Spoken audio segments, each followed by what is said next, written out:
Assalamualaikum warahmatullahi wabarakatuh.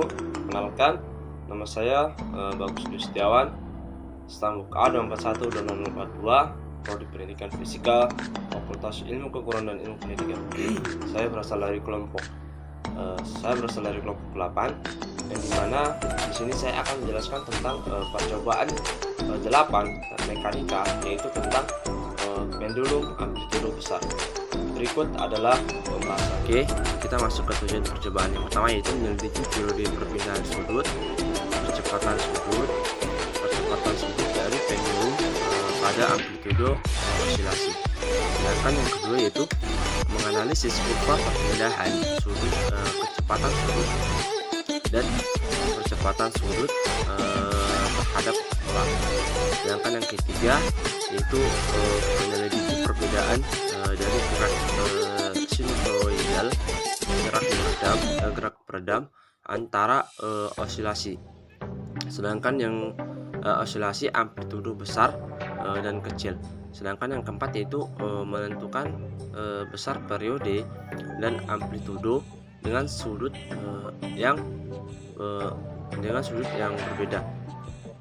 Sedangkan yang kelima yaitu membandingkan antara osilasi amplitudo kecil dan besar, rotasi berfungsi sebagai kecepatan sudut. Yang kedua yaitu katrol, berfungsi untuk mengubah arah layar. Sedangkan yang ketiga yaitu statif, yaitu meletakkan sensor gerak atau rotasi.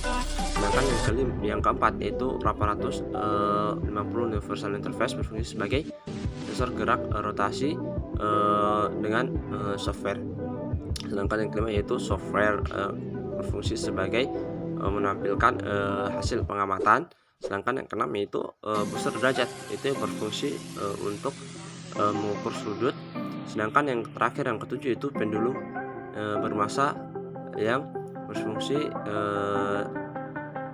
dari batang baja yang berfungsi meletakkan massa di kedua ujungnya, dan massa berfungsi sebagai beban atau pemberat.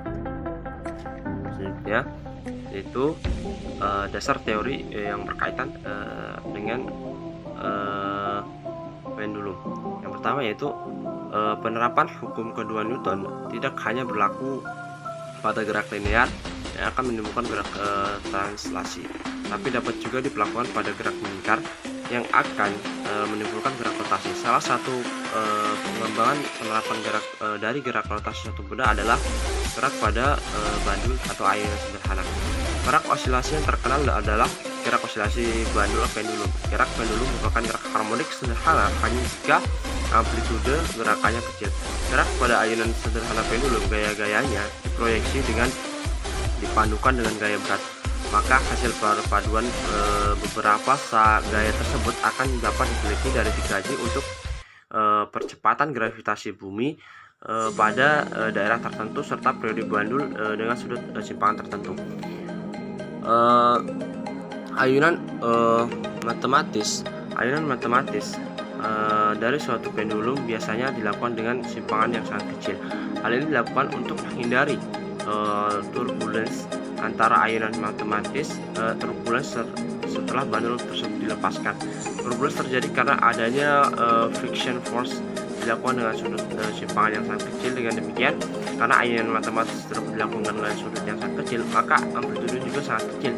Untuk mendapatkan amplitudo yang besar, untuk memperhatikan variabel yang mengganggu selama ayunan, maka harus dicoba dengan sudut simpangan yang sangat besar pula, sehingga dapat diketahui friction force selama ayunan tersebut serta penggunaan keterbatasan dari suatu persamaan ayunan dan perhitungan gravitasi bumi dan periode suatu bandul atau pendulum. Sebuah benda tegar yang digantung dari suatu titik yang bukan merupakan pusat massanya akan berosilasi ketika disampingkan dari posisi kesetimbangannya. Sistem seperti ini disebut bandul fisis. Misalnya pada suatu bangun datar yang digantung pada sebuah titik berjarak d dari pusat massanya dan disampingkan. Kesetimbangan sudut P Kesetimbangan sudut torka terhadap titik tergantung bernilai M G di sin P dan cenderung mengurangi nilai P. Percepatan sudut theta dihubungkan dengan torka oleh T sama dengan IA I theta I alpha sama dengan I D kuadrat Pi per dt kuadrat. Dengan I momen inersia sekitar titik gantung dengan mendistribusikan MGD sin P untuk torka total diperoleh min MGD sin P sama dengan I D kuadrat Pi per dt kuadrat atau D kuadrat theta D kuadrat Pi per dt kuadrat, sehingga sama dengan min MGD per I sin Pi. Gerak mendekati gerak harmonik sederhana jika simpangan sudutnya kecil, sehingga aproksimasi sin Pi dengan Pi berlaku dalam kasus ini diperoleh D kuadrat Pi per dt dt kuadrat sama dengan min GD per I Pi sama dengan omega min omega 2 per min omega 2 Pi, sehingga hasil akhirnya dengan omega 2 sama dengan MGD per I periode adalah T sama dengan 2 Pi per omega sama dengan 2 Pi per akar I MGD. Bila amplitudo besar, maka balon periode namun tidak harmonik sederhana. Periodenya sedikit memiliki ketergantungan pada amplitudo.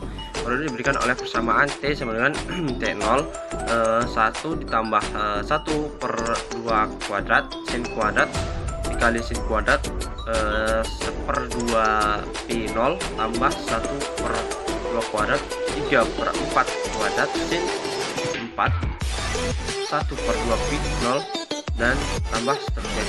Persamaan tersebut dapat digunakan untuk mengukur momen inersia bangunan datar pusat massa dan ditentukan dengan menggantungkan benda pada dua titik berbeda. Maka untuk mencari momen inersia terhadap beberapa titik benda digantungkan pada titik tersebut mengukur periode osilasi momen yang diperoleh. Maka momen yang diperoleh yaitu I sama dengan MGD dt kuadrat per 4 Pi kuadrat. Dari gerak adalah harmonik sederhana dari perpindahan sudut diberikan oleh theta sama dengan theta 0 sin omega t tambah Pi, di mana theta 0 adalah perpindahan sudut awal, sedangkan omega adalah konstanta yang disebut frekuensi sudut yang sama dengan 2 Pi per T0, dan omega adalah konstanta yang disebut sudut fase yang ditentukan oleh nilai theta saat T sama dengan 0. Kecepatan sudut dan percepatan sudut kemudian diberikan oleh omega d theta per dt sama dengan a theta 0 cos omega t tambah pi. Alpha sama dengan d omega per dt sama dengan min a 2 theta 0 cos omega t tambah pi. Bila sumbu putar bukan suatu sumbu simetris, momen angular tidak perlu sejajar dengan kecepatan angular. Misalnya pada suatu halter dumbbell sederhana yang terdiri dari massa-massa yang sama yang dihubungkan oleh batang ringan tersebut berputar terhadap suatu sumbu yang melalui pusat massa, tetapi tidak ada gerak lurus batang. Ketika halter berputar, vektor momentum angular berputar dengan ujungnya bergerak dalam sebuah lingkaran. Jika kecepatan angular konstan, besarnya momentum angular konstan, tapi arahnya berubah dari dalam arti vektor momentum angular berubah, sehingga harus ada torsi neto pada sistem. Torsi ini dikerjakan oleh bantalan poros yang menopang sistem. Sistem yang berputar mengerjakan torsi sama dengan berlawanan arah bantalan poros penopang yang menyebabkan arus. Sistem semacam ini dinamakan keseimbangan secara dinamis. Sebuah perhitungan laju perubahan momentum angular menunjukkan bahwa momen angular ini sebanding dengan omega 2. Jadi makin besar kecepatan angular, maka makin besar pula kawasan pada bantalan poros. Tidak ada keseimbangan statik. Jika sumbu dipasang pada halter di pusat massanya, ia akan berada pada keseimbangan statik dan setiap orientasi. Keseimbangan statik dapat dideteksi dan dibetulkan dengan memutar roda pada poros yang horizontal yang mengimbanginya agar sumbu rotasi melewati pusat massa.